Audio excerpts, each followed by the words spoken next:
Caleg DPRD Padang dari fraksi Partai Nasdem, Osman Ayub, menggelar kegiatan kampanye terakhirnya di lapangan bola kaki Simpang Tinju, Lapai, Kecamatan Nanggalo.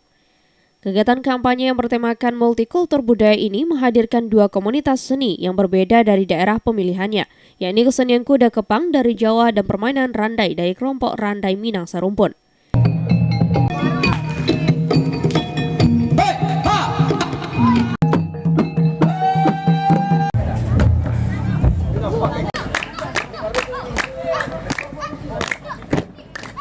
Dalam sambutan kampanyenya, Osman menyampaikan ke depannya masyarakat dapat memilih pemimpin yang peduli dengan komunitas seni yang ada di masing-masing daerah pemilihan.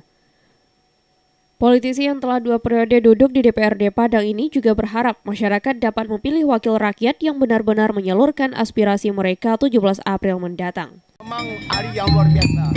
Apa yang dibikin oleh Bapak Osman Ayub sebagai calon legislatif. Ayo, Mas, jangan dimakan rumputnya, Mas. Bunga masih banyak. Jempol pada Pak Osman Ayub. Kami bersepakat bahwasanya tanpa Osman Ayub ini kami tidak akan bisa berbuat apa-apa. Sungguh luar biasa. Harapan kami dari masyarakat agar Bapak Osman Ayub nantinya di legislatif mampu untuk memberikan satu kontribusi yang besar kepada baik dari adat Jawa yang ada. Jadi kita saksikan ini adalah kegiatan. Memang hal-hal yang begini sangat perlu kita galakkan karena ini adalah suatu budaya kita di Indonesia. Jadi saya coba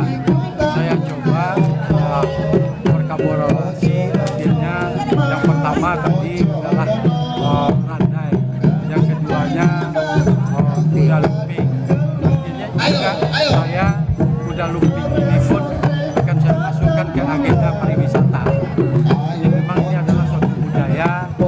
Di Indonesia dan terkhusus Kota Padang juga tidak bisa kita kesampingkan.